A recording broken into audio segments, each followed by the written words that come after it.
भगवान जी का ही उच्चारण करते हैं। और तो कहते हैं वेद व्यास जी से, महाराज जब मैं दासी का पुत्र होकर भगवान को पा सकता हूं, तो आप तो इतने बड़े पुराण वक्ता है, आपने तो इतने सारा पुराण लिख दिए हैं, आप क्यों नहीं लिख सकते? 4 श्लोक की भागवत जो है नारद मुनि जी ने वेद व्यास महाराज जी को दी, और उस चतुश्लोकी भागवत से जो है 18,000 श्लोक जो है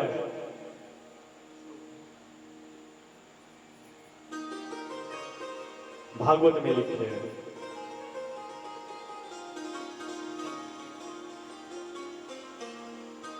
फिर कहते हैं महाराज ये तो बात हमें समझ आ गई, वेद व्यास जी ने इस तरह से पुराण की रचना की है, परंतु अब ये बताइए कि शुकदेव महाराज जी को क्या जरूरत पड़ गई, किसको उन्होंने सबसे पहले ये कथा श्रवण करवाई?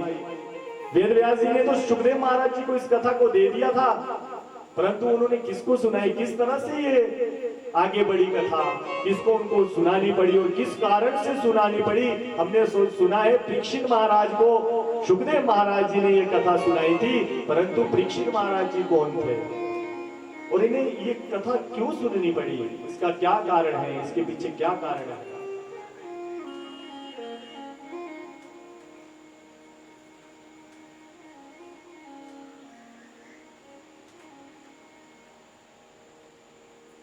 सूत जी महाराज जी कहते हैं,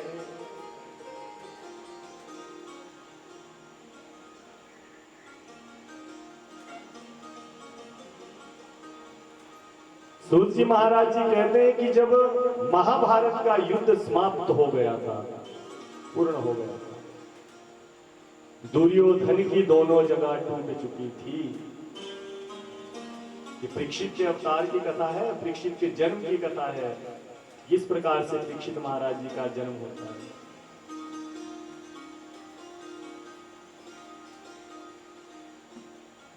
दोनों जगह टूट चुकी है, पृथ्वी पर पड़ा हुआ है, और जब पृथ्वी के ऊपर पड़ा है वहां पर कौन पहुंचता है? उसका मित्र पहुंचता है। कौन है मित्र? अश्वत्थामा।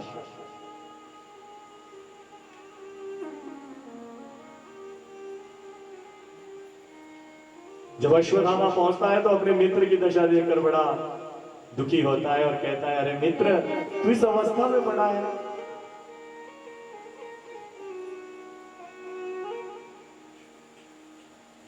तू इस अवस्था में क्यों पड़ा हुआ है? अरे तूने बहुत बड़ी गलती की, तूने बड़े बड़े बंदों को जो है वो सेनापति बनाया, पर तूने मुझे सेनापति नहीं बनाया। अगर तू मुझे सेनापति बनाता तो पांडव मुझसे नहीं जीत सकते थे, परंतु तू अपने दुख का कारण बता, तू क्यों इतना दुखी है? दुर्योधन कहता है, अरे मित्र देखो कौरव कितनी बड़ी सेना हमारे पास थी, 100 भाई थे हम, 100 के 100 ही मर चुके हैं, और पांडव 5 थे, वो 5 के 5 अभी 5 में से एक भी नहीं मरा है।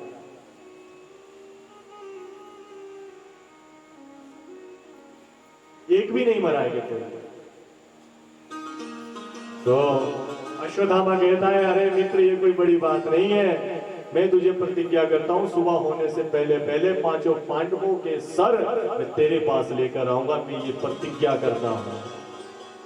ये प्रतिज्ञा कर ली अश्वत्थामा ने। और कृष्ण भगवान जो है हर चीज को जानते हैं, उन्होंने पांडवों को सोए हुए थे उठा दिया।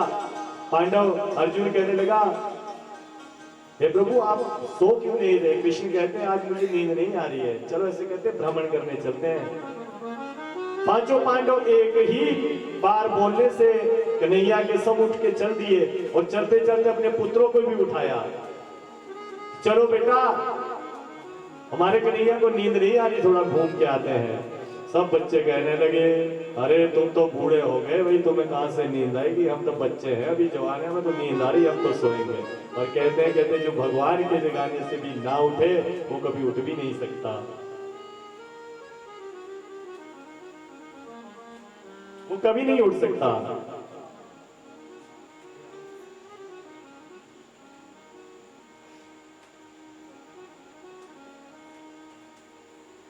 और उधर से अश्वत्थामा चला है, नंगी तलवार लेकर चला है और मन में सोच रहा है मैं पांडव को वध कैसे करूं, कैसे करूं। रास्ते में जा रहा था तो क्या देखा,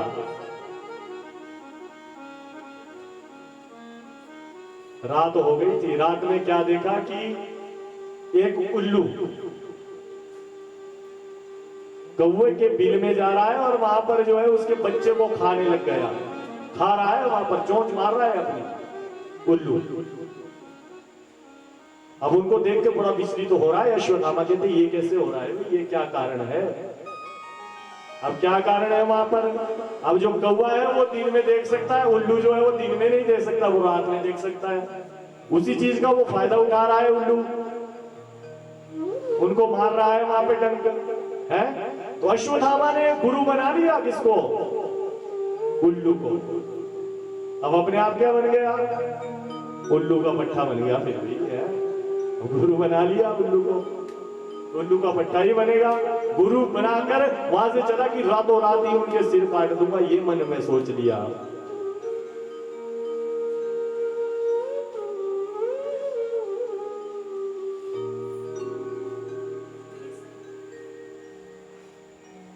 और जैसे ही देखा वहां पर अंधेरा भाप पड़ा हुआ, नंगी तलवार लेकर चला था, सोचा 5 पांडव सोए हुए हैं, पर 5 पांडव तो घूमने के लिए चले गए, वहां उनके बच्चे थे, उनके सिर के ऊपर उसने जो है प्रहार कर दिया और सोए हुए बच्चों के सिर काट दिए, सब पांचों के पांचों। और एक थाल सजा लिया, थाल के ऊपर कपड़ा डालकर दुर्योधन की तरफ जा रहा है और दुर्योधन को दिखाया, अरे देख मित्र देख, आज मैंने तेरे शत्रुओं का वध कर दिया, पांचों के पांचों मार दिए। अब जो ये दुर्योधन था, इसकी कुंडली में भी कुछ ऐसा ही था कि जब शोक, दुख और सुख इकट्ठा तुझे व्यापेंगे तभी तेरी मृत्यु हो सकती है, बाकी तेरी मृत्यु नहीं हो सकती। अब ये एकदम खुश हो गया कि अब जो है 5 पांडवों का वध हो गया। अब दुर्योधन कहने लगा, अरे मित्र मैं बहुत प्रसन्न हूं, लाजरा भीम का सिर तो मेरे पास दे, मैं उसे एक बार हाथों के साथ स्पर्श करना चाहता हूं, उसे फोड़ना चाहता हूं। जैसे बड़ा सा सिर अश्वत्थामा ने देखा, वो दुर्योधन के हाथ में रखा और दुर्योधन ने जैसे ही हाथ लगाया बिल्कुल पिचक गया एकदम, क्योंकि कच्चा था, वो बच्चों का सिर था। दुर्योधन एकदम दुखित हो गया, कहता है अरे ये दुर्योधन का सर तो नहीं है, ये किसको मार के लेके आया अश्वत्थामा। जब उजाले में जाकर देखा तो वो 5 पांडव के पुत्र थे।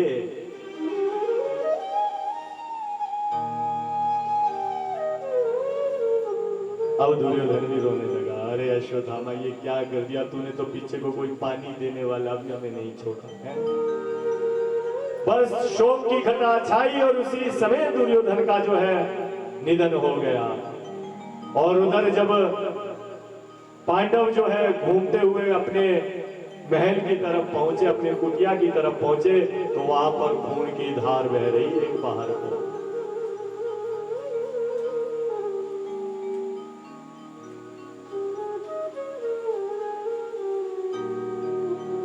खून की धार बह रही है। और जैसे ही द्रौपदी ने देखा, क्या देखा कि पांचों के धड़ पड़े हुए हैं,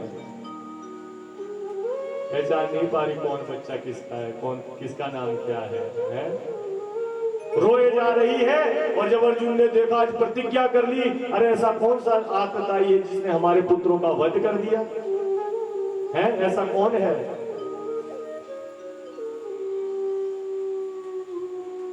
अर्जुन कहता है द्रौपदी से, अरे द्रौपदी व्याकुल मत हो, मैं तेरे सामने तेरे द्वेषी को यहां पर तेरे सामने उसे मृत्यु का दंड दूंगा। मत घबरा। और कृष्ण भगवान और अर्जुन जो है रथ में बैठकर जा रहे हैं अश्वत्थामा की तरफ। अश्वत्थामा को ढूंढते हुए जा रहे हैं और अश्वत्थामा ने जो है, आज अश्वत्थामा को देखा, खूब युद्ध किया अश्वत्थामा ने, जितना सामर्थ्य।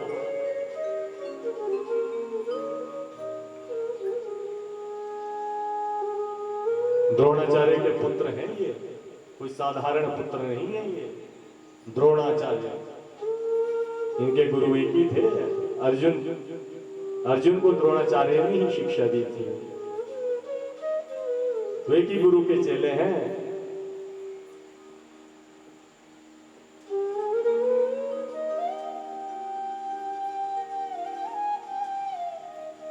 आज जो है यमपाश में बांधकर जो है अश्वत्थामा को घसीटते हुए अर्जुन कुंती के द्रौपदी के पास लेकर आया है।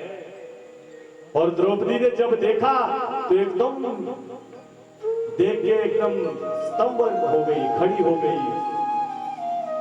अरे ये तो मेरी गुरु माता का पुत्र है, इसके एक ही पुत्र है। अरे मैंने 5 पुत्र खोए हैं, उसके पास तो एक ही है। जितना दुख मुझे आज 5 पुत्रों का हो रहा है, उससे भी इतना ही दुख होगा अपने पुत्र का।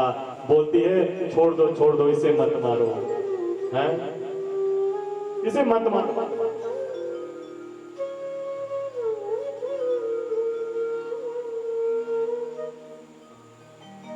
अर्जुन कहता है मैं नहीं छोड़ूंगा। दुर्योधन कहता मैं इसे अभी गदा से मार दूंगा, इसने हमारे पुत्रों का वध किया है।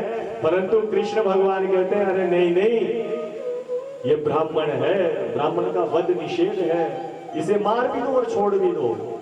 कहते नहीं, हम नहीं ऐसे छोड़ सकते, ऐसा कैसे हो सकता है, मार भी दो और छोड़ भी दो। कहते इसका अपमान कर दो, वही सबसे बड़ी मृत्यु है इसकी। तो उसके सिर के बाल काट दिए गए। सिर में एक मणि थी, उसको मणि को निकाल दिया गया और वहां से मुंह को काला करके जो है अश्वत्थामा को राजमहल से बाहर निकाला गया।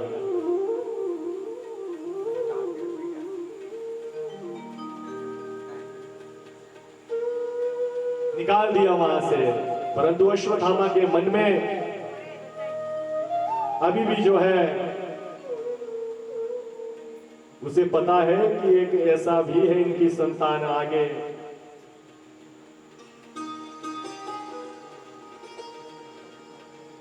उसको भी मैं नहीं छोड़ूंगा।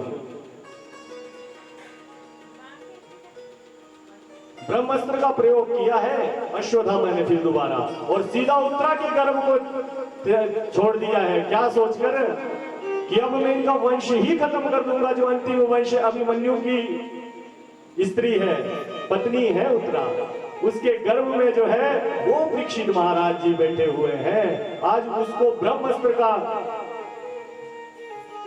ब्रह्मास्त्र छोड़ दिया उसकी तरफ। और आज मेरे कृष्ण भगवान ने जब ये देखा कि ब्रह्मास्त्र छोड़ा है, तो आज उत्तरा जो भागती हुई आई है और उत्तरा कहती है त्राहि त्राहि महायोगिन देव देव जगतपते नान्यम त्वभ्यम पश्य मत्र मृत्यु परस्परः। कहते हैं गोविंद पाही पाही, मुझे बचाओ, मेरे गर्भ में जो है मुझे ऐसे लगता है उसकी मृत्यु होने वाली है। भगवान ने इतना ही सुना और सूक्ष्म रूप धर के जो है तुरंत जो है उत्तरा के गर्भ में प्रवेश कर गए। और वहां पर जो है ब्रह्मास्त्र को काट कर भगवान ने आज उत्तरा के गर्भ की रक्षा की है। बोलिए कृष्ण भगवान की जय।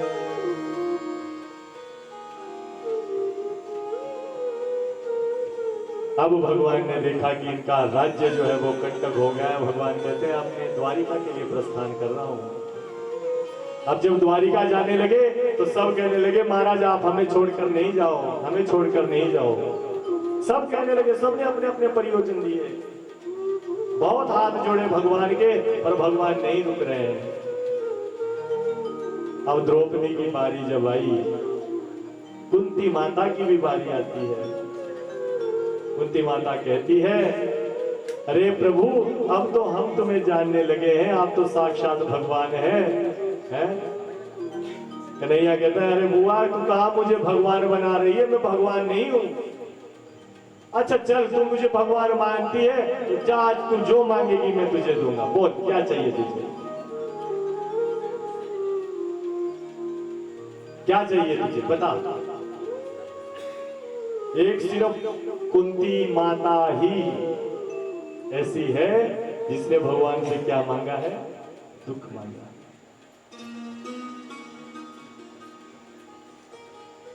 कुंती माता बोलती है, अरे कन्हैया अगर तू देना चाहता है ना, बस तो एक चीज दे दे मुझे। कहते माँ मांगो, क्या मांगती है बुआ? कहते बस मुझे दुख दे दे, बस इससे और कुछ नहीं चाहिए मुझे। कृष्ण भगवान कहती है, अरे बुआ तू पागल हो गई है? तूने आज तक जीवन में कभी सुख देखा ही नहीं है, और अब जब सुख का समय आया है तो फिर से दुख मांगने लगी। कहते नहीं, मुझे बस दुख ही चाहिए, बाकी कुछ नहीं चाहिए मुझे।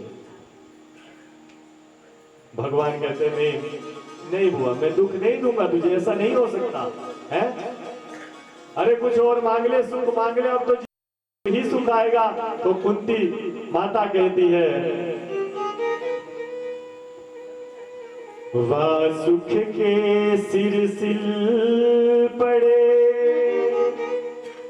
जो हरि हृदय से जाए,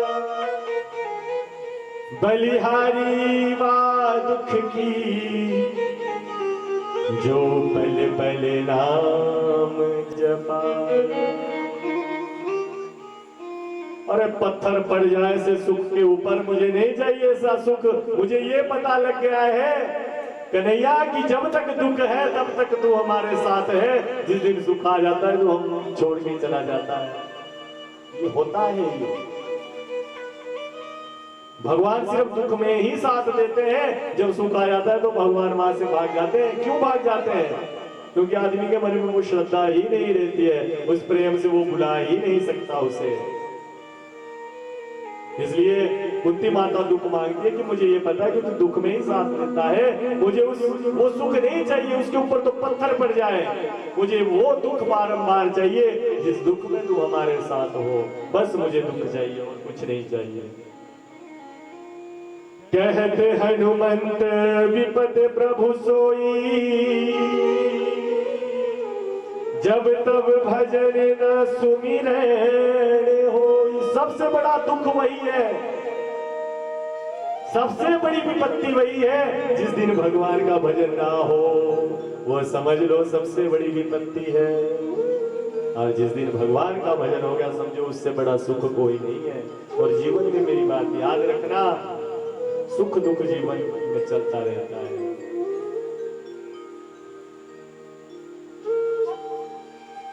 सुख दुख जीवन में चलता रहता है। सुख और दुख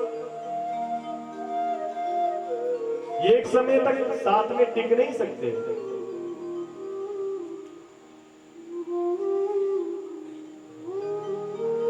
ये एक साथ नहीं रह सकते। अगर आज सुख है तो ये जरूर समझ लेना कि अब दुख भी जो है वो आने वाला है। दुख के बिना सुख नहीं आएगा। एक ही चीज रह सकती है जीवन में। इसलिए कभी जीवन में जब दुख भी आए तो दुख में घबराना कभी नहीं चाहिए।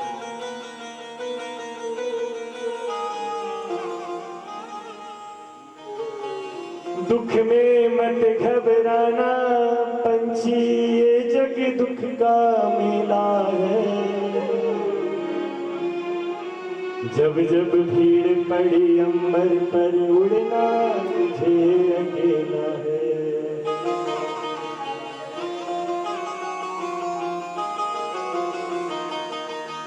कोई साथ नहीं देगा इस जीवन में। ये दुख तो चलता ही रहेगा जीवन में। ये कभी साथ, दुख और सुख तो साथ ही चलते रहेंगे। पर जीवन में अगर हम सोचें कि इससे हमें सुख है तो वो भी आपके साथ ज्यादा टाइम नहीं चलेगा। जब आपकी मृत्यु, हम लोगों की मृत्यु होती है, तब अकेले ही इंसान को चलना पड़ता है, साथ में कोई नहीं चलता है। तो इसलिए ये बात जरूर याद रखना, जितनी मर्जी भीड़ इस अंबर पर पड़ जाए, कितने बंदे हमारे साथ जुड़ जाए, परंतु जब अंत समय आएगा तब सिर्फ हम अकेले ही होंगे और कोई साथ नहीं होता है। जब वो घड़ी आएगी तभी कहा है, हो दुख में मत घबराना पंछी, ये दुख जग का मेला है। चाहे भीड़ पड़ी अंबर पर, उड़ना तुझे अकेला है। चाहे भीड़ पड़ी अंबर पे, उड़ना तुझे अकेला है।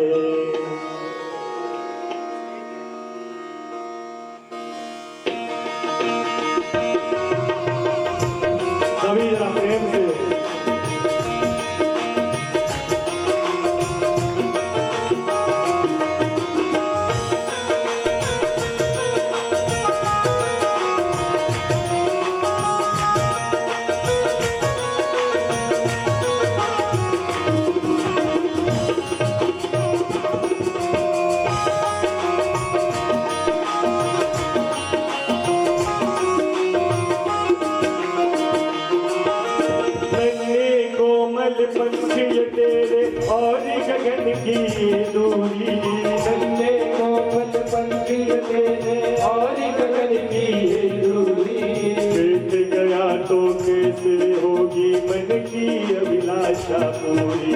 बैठ गया तो कैसे होगी मन की अभिलाषा पूरी। उसका नाम अमर है जग में, उसका नाम अमर है जग में। जिसने संकट खेला है, चाहे भीड़ बड़ी अंबर पर उड़ना तुझे अकेला है। चाहे भीड़ बड़ी अंबर पर उड़ना तुझे अकेला है। दुख में मत घबराना पंछी, ये जग दुख का मेला है। दुख में मत घबराना पंछी, ये जग दुख का मेला है। जब भीड़ बड़ी अंबर पर उड़ना तुझे अकेला है। जब भीड़ बड़ी अंबर पर उड़ना तुझे अकेला है।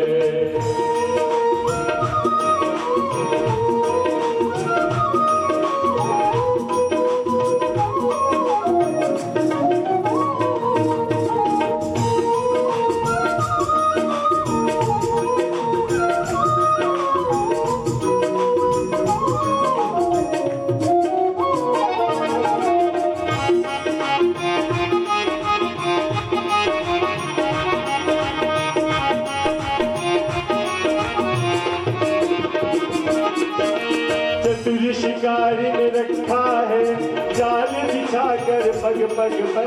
चतुर शिकारी तेरा है जाल बिछा कर पग पग पे। मत मत जाना भूल से पगले, पछताएगा जीवन भर। मत मत जाना भूल के पगले, पछताएगा जीवन भर। मोह माया में तू मत फंसना, मोह माया में तू मत फंसना। बड़ा समझ का खेल है, चाहे भीड़ बड़ी अंबर पर उड़ना तुझे अकेला है। भीड़ बड़ी अंबर पर उड़ना तुझे अकेला है। हर दुख में मत घबराना पंछी, दुख में मत घबराना पंछी, ये जग दुख का मेला है। चाहे भीड़ बड़ी अंबर उड़ना तुझे अकेला है। चाहे भीड़ बड़ी अंबर पर उड़ना तुझे अकेला है। कभी भाव से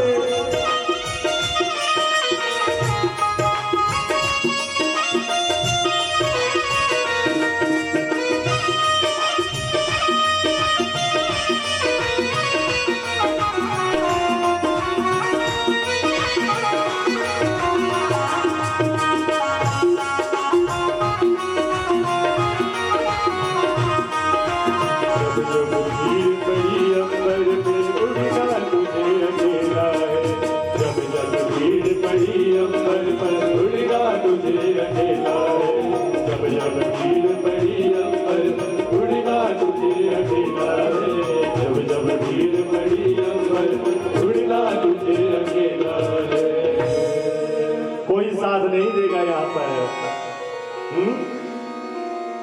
तो भगवान ने जब इतना कुंती का जब सुना तो भगवान ने अपने कदम पीछे हटा लिए। नहीं जा रहा है आज कन्हैया, रुक गया द्वारिका जाने से। अब सब सोचने लगे मेरे लिए रुका होगा, मेरे लिए रुका होगा। नहीं, कन्हैया किसके लिए रुका है, किसकी याद आई है कन्हैया?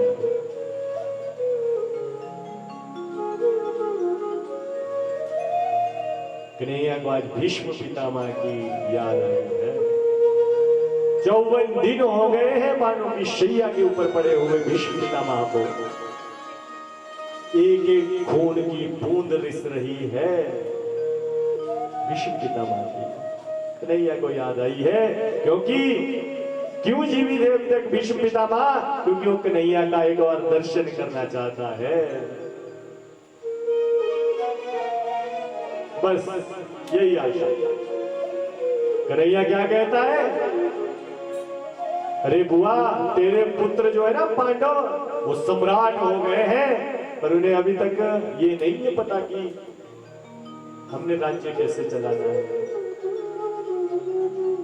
इनको भीष्म पितामह से मिलाना चाहता हूँ। इनसे कहो कि उनके पास जाकर जो है राज्य का थोड़ा ये सीख ले कि किस तरह से राज्य चलाना चाहिए।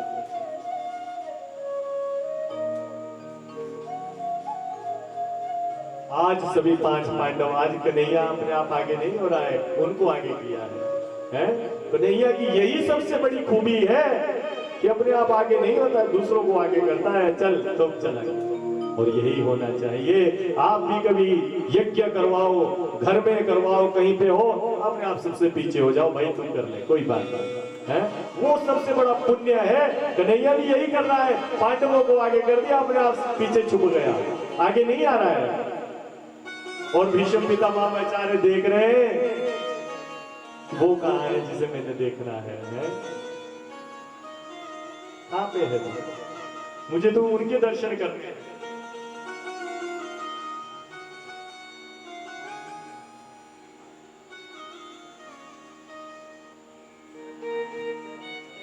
मुझे तो अपने कन्हैया के दर्शन करने हैं। फिर भगवान का पीला पीतांबर जो है वो दिखता है भीष्म पितामह। और भीष्म पितामह पता क्या कहते हैं? सामने आओगे आज भी पर्दा होगा।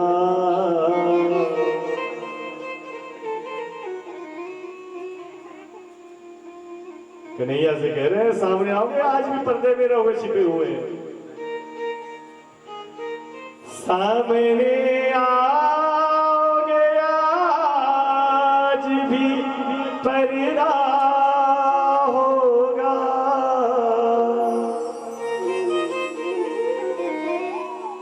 रोज ऐसा ही होगा तो कैसा होगा?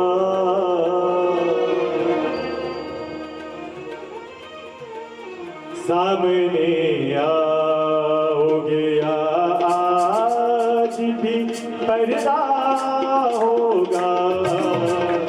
सामने आज भी पर्दा होगा।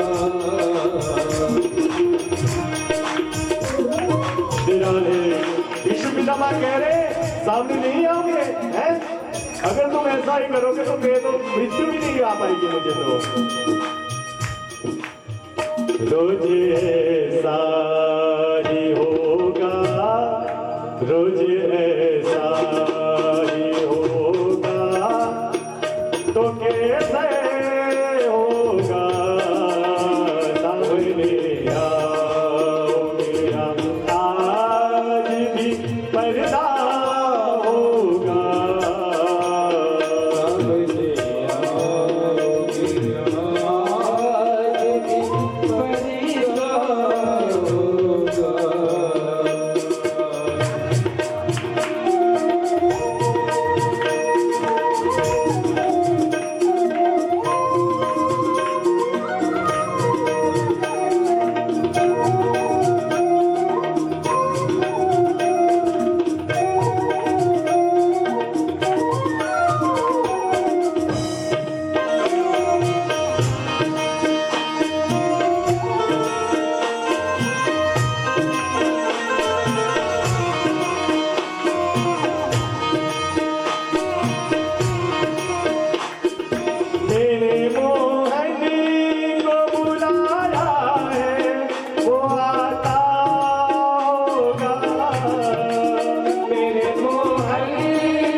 कोई गम नहीं, वो भी तो आएगा, वो भी तो आएगा जो मेरा मसीहा होगा, वो भी तो आएगा जो मसीहा होगा। सामने आओगे या आज भी पर्दा होगा, सामने आओगे या आज भी पर्दा होगा, सामने आओगे या आज भी पर्दा होगा, सामने आओगे या आज भी पर्दा होगा। रोज ऐसा ही होगा तो कैसा होगा, रोज ऐसा ही होगा तो कैसा होगा, सामने आओगे आज भी पर्दा होगा।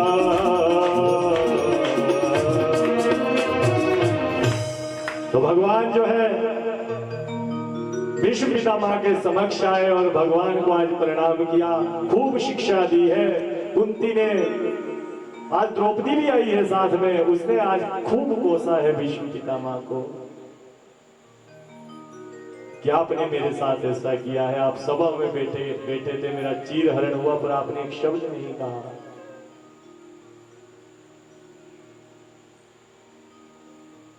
भीष्म पितामह बड़ा ज्ञान दे रहे थे, कहते तन पवित्र सेवा की,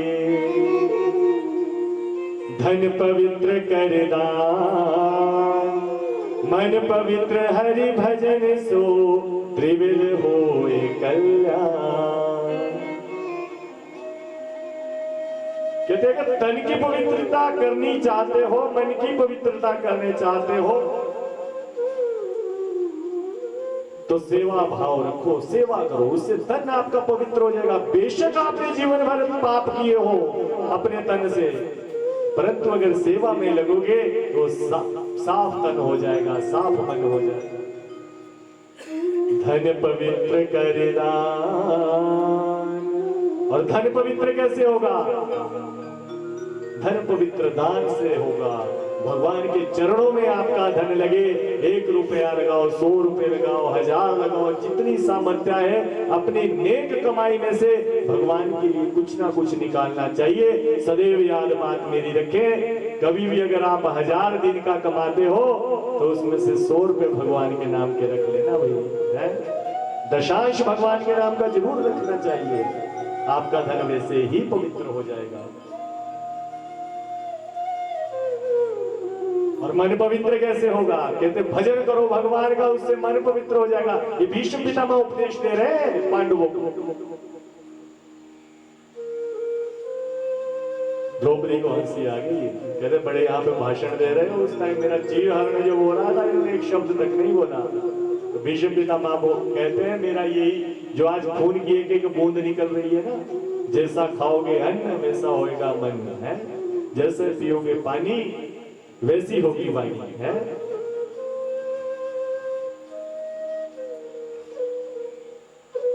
तो समझाया है। और इसी समय बाण गंगा का वहां पर गंगा निकाली है, अर्जुन ने प्यास लगी है भीष्म पितामह को, और भगवान के दर्शन करते हुए भीष्म पितामह ने भी आज अपना शरीर का त्याग किया है। उसके बाद समय बढ़ता रहा, भगवान द्वारिका चले गए, और उधर क्या हुआ? जो उत्तरा के गर्भ में पुत्र था आज उसका भी जन्म हुआ है। और जैसे ही उनका जन्म हुआ है सब बड़े आज पांडव खुश हो रहे हैं, नामकरण संस्कार करने लगे, संत बड़े बड़े संत बुलाए हैं। आज वो बच्चा चारों तरफ देख रहा है कि वो जो पेट में मुझे बचाने आया था, मैंने जिसके दर्शन पेट में किए थे वो कहाँ है? वो नहीं दिख रहा है। तो भगवान द्वारिका से जब आए तो वहां पर नजर जो है परीक्षित नाम पड़ा है, क्योंकि वो चारों तरफ देख रहा था, परीक्षण कर रहा था, इसलिए परीक्षित नाम रखा गया है। बोलिए परीक्षित महाराज की जय।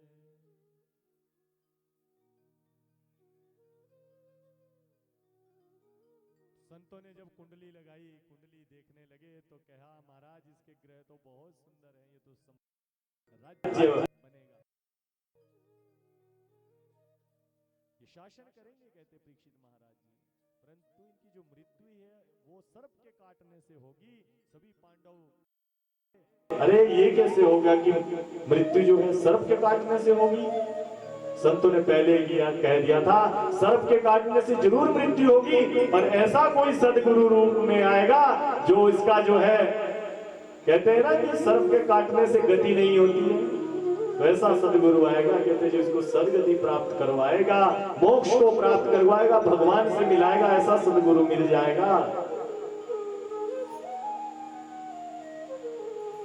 फिर पांडव जो है कुछ समय व्यतीत हुआ, समय बढ़ता रहा और पांडवों का भी जो है स्वर्गारोहण के लिए स्वर्गारोहण किया उन्होंने, और अपने पुत्र को जो परीक्षित को राजगद्दी के ऊपर छोटी सी उम्र में ही बिठा दिया था। आज परीक्षित महाराज जी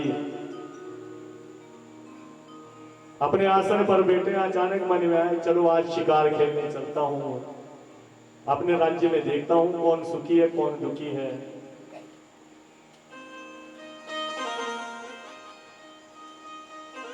जैसे राज्य को चले, आज जाते जाते वन में पहुंचे तो एक जगह जाकर क्या देखा कि एक गाय जो है वो रो रही है।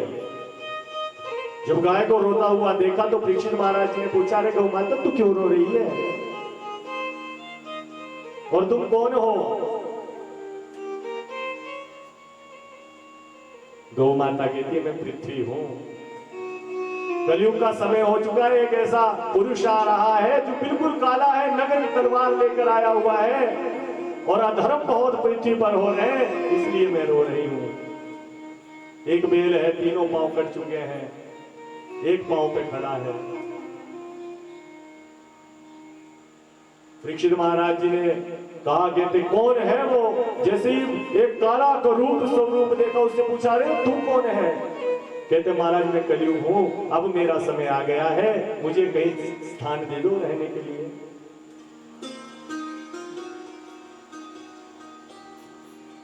तो परीक्षित महाराज जी ने, अब समय थोड़ा कम है तो इसलिए सूक्ष्म रूप से सुनाऊंगा। परीक्षित महाराज जी ने 4 स्थान दिए हैं कलयुग को। धूतम पानम स्त्रियाम सूनाम यत्रा धर्माश चतुर्विधम, 4 स्थान दिए हैं। जहां जुआ खेला जाएगा वहां तेरा वास होगा, धूतम क्रीड़ा करते हैं वहां पर तेरा वास होगा, घर में छल कपट हो वहां पर तेरा वास होगा, जहां मदिरा का पान हो वहां पर तेरा वास होगा, जहां वेश्याएं रहती है वहां पर तेरा वास होगा। जितने भी गंदे गंदे स्थान थे वो सब कलयुग को दे दिए। कलयुग कहने लगा महाराज ये सारे गंदे कमरे दे दिए, कोई अच्छा सा कमरा भी दे दो जहां मेरा परिवार अच्छे से चल सके। पर चरणों में पड़ गया, जैसे ही चरणों का स्पर्श किया कुछ दिमाग में ऐसे आया, कहते जाओ तुम स्वर्ग में वास करोगे। 5वां स्थान दिया सोने में, सोने में भी तुम्हारा वास होगा। और आज ही परीक्षित महाराज जी ने वो मुकुट धारण किया था, जरासंध का मुकुट था, वो अपने शीश के ऊपर धारण करके जो है आज दिग्विजय के लिए निकले थे।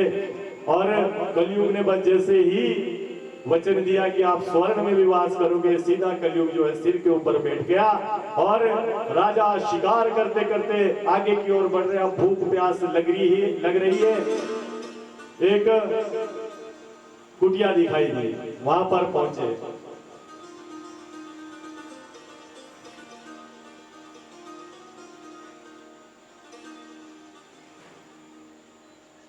वहां पर पहुंचे, शमीक ऋषि जी वहां पर विराजमान थे। उनको आवाज लगाई अरे हे ऋषि मुझे जलपान की व्यवस्था करवाओ, मैं राजा हूं, परीक्षित आया हूं। पर उन्होंने नहीं सुना क्योंकि वो अपनी समाधि में थे।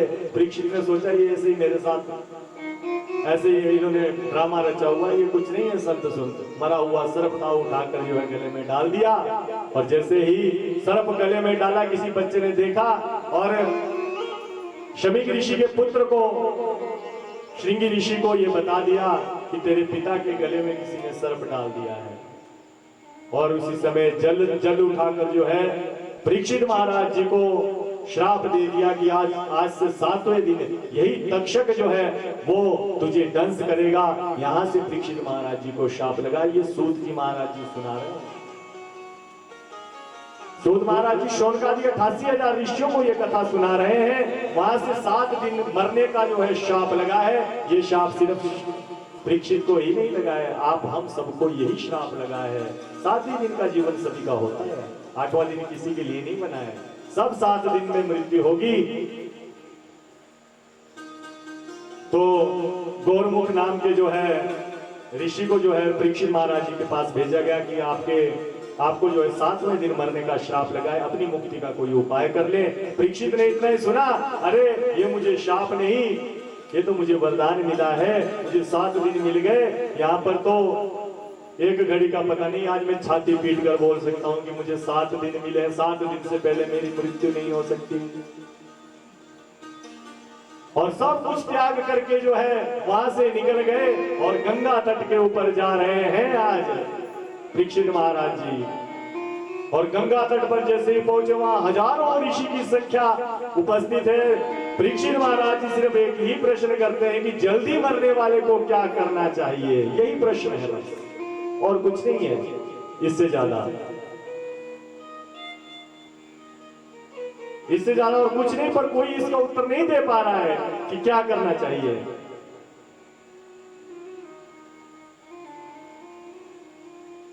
मरना तो एक दिन सभी को है, हमारे पास भी 7 ही दिन है। हमारी मुक्ति का उपाय क्या है, ये सब जो है इसका उत्तर मैं आप सभी को कल दूंगा। कल क्या होगा, कल सुखदेव महाराज जी जो है वो परीक्षित को मोक्ष दिलाने के लिए भागवत कथा रूपी ज्ञान यज्ञ जो है वो परीक्षित को सुनाएंगे। वो सब विस्तार से आपको कल बताऊंगा, क्योंकि आज समय नहीं है, समय पूर्ण हो चुका है, 4 बज चुके हैं।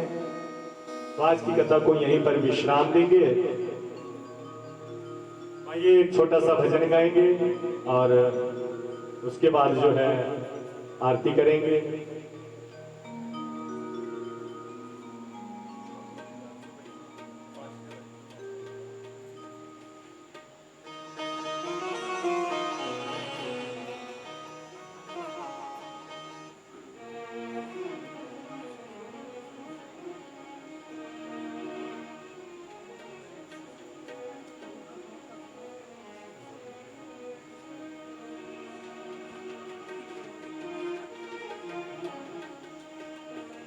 बोले बांके बिहारी लाल की, बिहारी लाल की।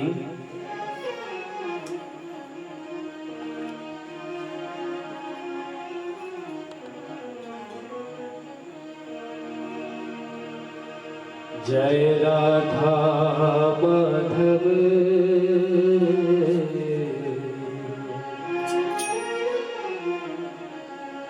जय कुंज बिहारी।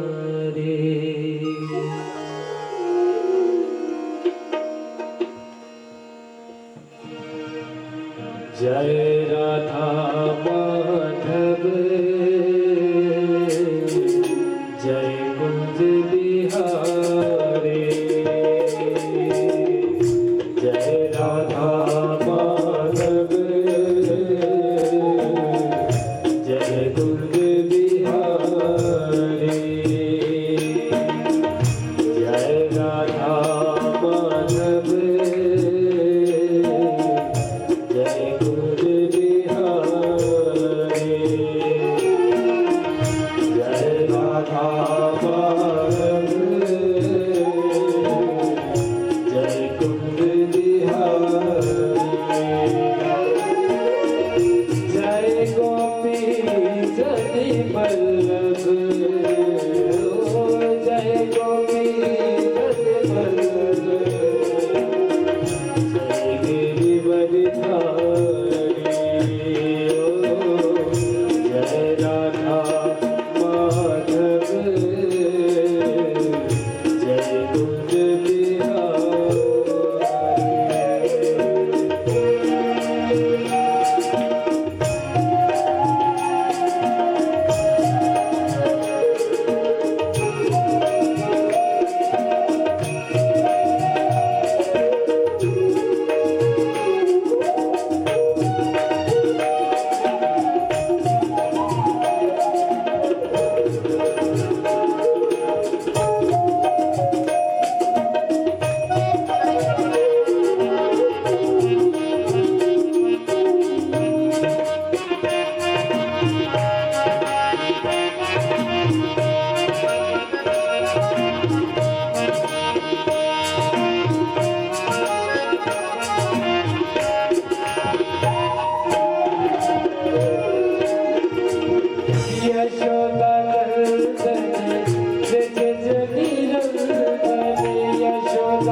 मुरली मनोहर करुणा सागर,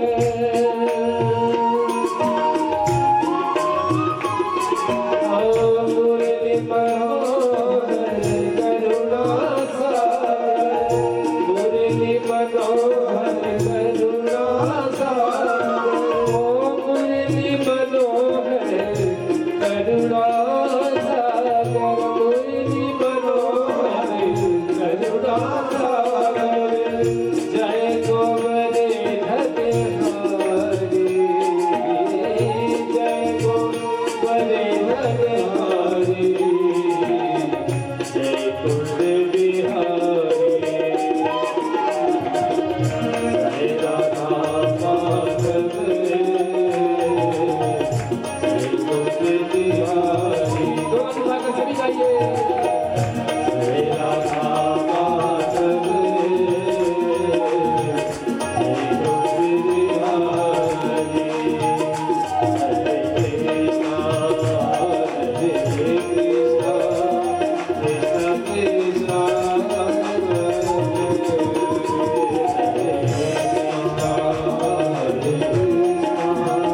कृष्णा हरे राम हरे राम राम राम हरे हरे, हरे राम हरे राम राम राम हरे हरे, हरे कृष्णा हरे कृष्णा कृष्णा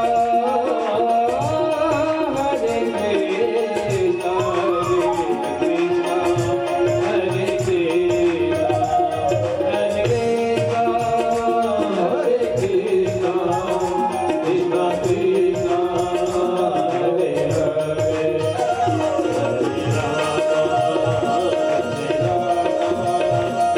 राम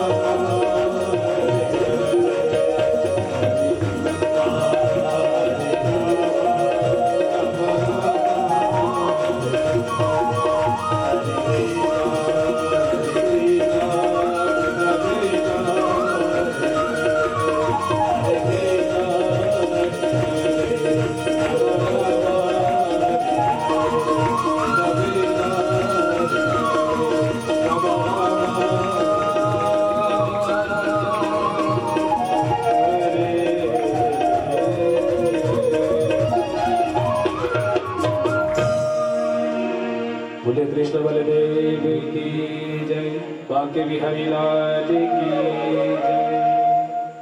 तो आज की कथा को यहीं पर विश्राम देंगे। तो परसों को बड़ा विशेष दिन है भाई, आप सभी को पता है इस बात का, है ना। परसों कृष्ण भगवान जी का जन्मोत्सव, जन्माष्टमी है परसों को। तो रात्रिकाल विशेष कार्यक्रम है, 9 बजे से लेकर 12 बजे तक जो है भगवान जी की रात्रिकाल में जन्माष्टमी हम बड़े धूमधाम से मनाएंगे। खूब भगवान जी का भजन करेंगे, कीर्तन करेंगे और खूब भजनों के साथ भगवान जी का जन्मोत्सव छोटा वृंदावन यहाँ पर हम मनाएंगे। तो आप सभी से निवेदन रहेगा कि आप सब अपने रिश्तेदारों को भी बोले जरूर हैं, आगे से आगे सब बोले एक दूसरे को कि कृष्ण जन्माष्टमी का त्योहार है, तो हमने सबने वहां पर बढ़िया सज धज के आना है और भगवान जी को खुशी खुशी से बुलाना है। और एक बात और विशेष है, पिछली बार हमने अनाउंसमेंट की थी कि जन्माष्टमी में भगवान जी का जन्मोत्सव मनाएंगे, तो आप सभी के सहयोग से वो समय आया है। अब सब लोगों ने बहुत सहयोग किया है, बहुत सहयोग किया है, नहीं तो आसान बात नहीं 8 महीने में फिर से भागवत कथा करवानी है ना। और आप लोगों ने बहुत सहयोग दिया है, एक एक पाई आपकी इस कथा में लगेगी। ये मत सोचना कभी कि ये शायद जो हम यहाँ पर दे रहे हैं वो नहीं लगेगा, ऐसा नहीं है। इन्होंने पूरी लिस्ट बना कर दी है, भाई भैया ये हमारे पास पैसे आए हैं इन लोगों के। ये जीवन में कभी मत सोचना कि मैंने शायद कम दिया है, इसने ज्यादा दिया है, ऐसा कुछ नहीं होता। इस यहाँ पर सिर्फ श्रद्धा से, भाव से 1 रुपया भी अगर चढ़ाएंगे वो भी भगवान को अर्पण होगा। वो भी भगवान तो खत तक पढ़ते हैं, आप तो पैसे दे रहे हैं। भगवान को तो खाली कागज भी अगर दे दिया जाए उसको भी भगवान ग्रहण करते हैं, सिर्फ भाव होना चाहिए। तो आप सभी का बहुत सुंदर भाव है। ये कुछ नाम मेरे पास आए हैं यहाँ पर, जिन्होंने इस यज्ञ के लिए अपनी चुन पुन की कमाई दी है, मैं उनके नाम लेना चाहूंगा। ये इसलिए बता रहा हूं, मैं ये कोई बता